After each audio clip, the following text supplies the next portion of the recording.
Hey everyone. So, welcome to chapter 6. And chapter 6 really deals with the essence of arguably the most important thing that we deal with on planet Earth, and that is the global economy. Um, in this venue, we call it the International Political Economy, or IPE, sort of like IPA, but without the beer.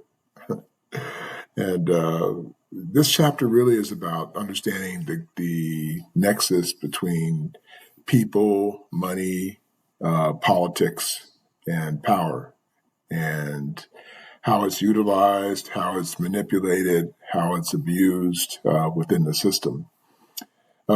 Interestingly enough, it's really the context of understanding the notions of the haves and have-nots, wealth and poverty, who gets the race to the bottom, how come the middle class now includes the have-nots instead of the haves, and why the global system is set up the way it is.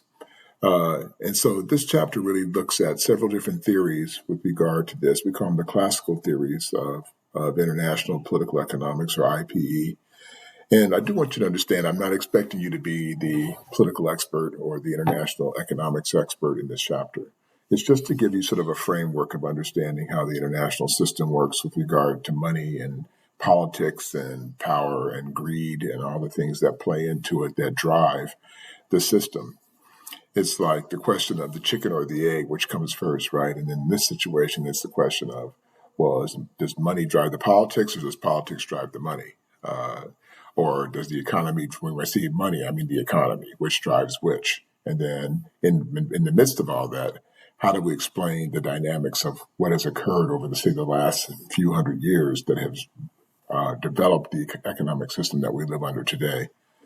When we look at the global system of capitalism, and there's some positives of capitalism. Arguably, you could say that competition, the system is a good thing. It allows for prices to be, when you have competition, you can maybe lower prices. But there's a lot of problem with it too, with regard to exploitation. And in capitalism, there is no moral barrier to say enough is enough. In fact, the problem with capitalism is that, there is never enough. And oftentimes money becomes more important than people. And that's where we see, particularly in democratic systems, where you see this separation between the outcomes of money and what happens with this social security of people. And when you see that separation, or you see a wide gap between the two, that usually denotes that there's a failure in the system, or a disconnect between the people and the economic success of the country. So the country could be doing very well, but you individually may not be doing very well. And ironically, a lot of times people will, when you watch the news or you see something on the news regarding the news and it says the economy is doing great, or Wall Street's doing great. And then you ask yourself, well, if Wall Street's doing so great, why am I not doing so great? Or the promise of lower taxes, which people will vote for things that actually hurt them, because the people whose taxes are really getting lowered are the wealthy, and you're not getting any breaks on your taxes. So we have to be very careful not to let ourselves get duped into ignorance by virtue of what those who control the methodology and all the talking points, sway us into allowing them to have further control of the economic system, and without any checks and balances in the system. But there are three primary areas we'll look at in the classical model. And the first one is, of course, will be mercantilism. And then the second one will be economic liberalism. And the last one will be Marxism/neo-Marxism. And it's interesting on multiple different layers because, so for example, when we look at mercantilism, and the notion of mercantilism really is really an economic practice by which the government uses their economies to sort of augment state power, even though it may be at the expense of their allies or other countries.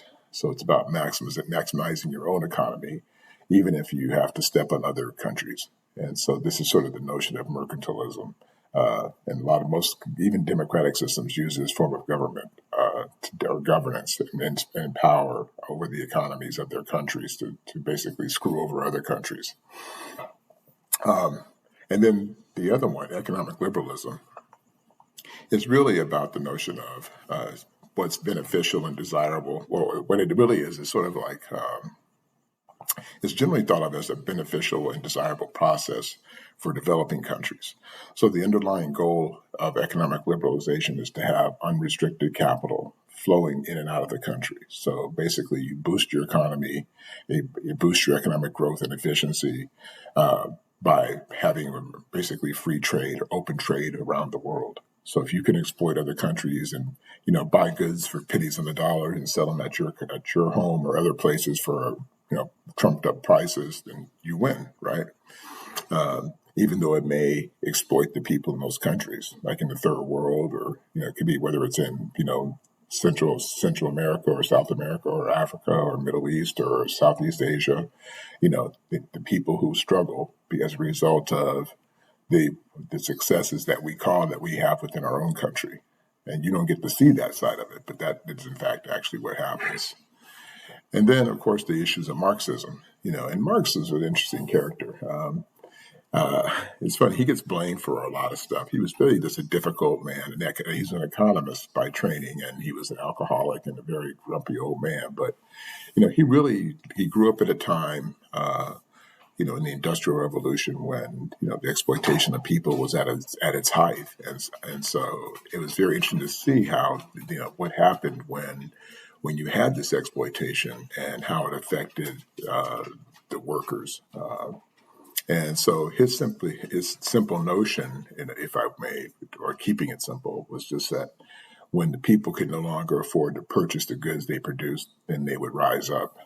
And unlike the utopian ideas of utopian socialists of the time, he believed that when change came, it would be a revolution, and it would be violent, because the people who have in society, the people who control the economy, the bourgeoisie, would not give up without a fight. And so, and actually, Marx wasn't a guy who hated capitalism. He just simply said, keep the best part of it, which was the competition, but get rid of the exploitation part. And so, when you look at the world today, Marx may not have been so far off from from his assertions over 150 years ago. And ironically, even though those who criticize him and say, well, Marx didn't get this right, and I always counter by saying, yeah, but Marx died in the 19th century. He didn't have the next 150 years of experience to be able to gather and build his theory from. So he only has a snapshot in time from the time he's living in and looking backwards. So when we look at theories or various individuals who create theories, we have to be sensitive to the fact that they're writing at moments in time. And the question is, does the information they give you transcend history? Can we apply it today? And there's a lot of truth about what capitalism has done in our society that Marx would say, like, I told you so.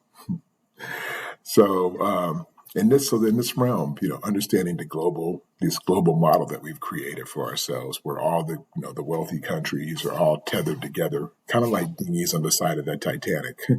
And the problem is great because they're all allies, so they can help build this global economy. But there's also a problem. And here's the problem. The problem is when one goes down, they all go down. So when, like the economic crisis we have in our country, is a tsunami when it hits the rest of the world. And when the crisis that happened in Asia, for example, in 1997, they had a huge economic crisis in Asia that was like a tsunami when it hit us here. So that's the problem, that when you have this codependency, when one country or group of countries or a region of the world is struggling, all the other countries are struggling around it, because basically we buy each other's bonds and we invest in each other's countries. So when they go down, we suffer as well with them. And this is kind of how the global system works. And in some ways, even looking at it in terms of like national security, one of the things that people would argue is that, well, it's a fact that most democracies don't go to war with one another. And so when you look at the ability to use money for diplomacy, it actually has kept us from getting involved in what we call hot or direct wars for a long time, except for Putin and his antics now. But aside from that, it really has worked pretty well for that part of it. But there is this issue, again, of exploitation and manipulation of the funds. And so that's what we have to look at, particularly in government. Because one thing we have found, including in the United States government, is that corporations, well, let me back up and say it this way. If you want to run for office, what do you need? You need money. And so when you need money, where do you get it from? Well, usually it comes sometimes from people who donate, but that's rarely the case, and from everyday citizens because they don't have enough money to donate like that. But you get it from corporations or those who feel like you might be able to serve their interest. And they don't give you money for free. They give you money because they want something from you. And typically it's to vote for policies and things that are going to support them. So that's where we have this problem because basically there's so much money for those people in Congress, for example, who sit there. So many of them have had to take the money in order to be able to survive in Congress and get reelected or to even get elected. So they have basically sort of sold their soul, if you will, in order to sit in those seats, many of them. And so that becomes a problem because they're enacting policies not for necessarily the good of the people, but for the good of themselves and for the good of the corporation. And so that's where we, the people, get left behind because of that situation.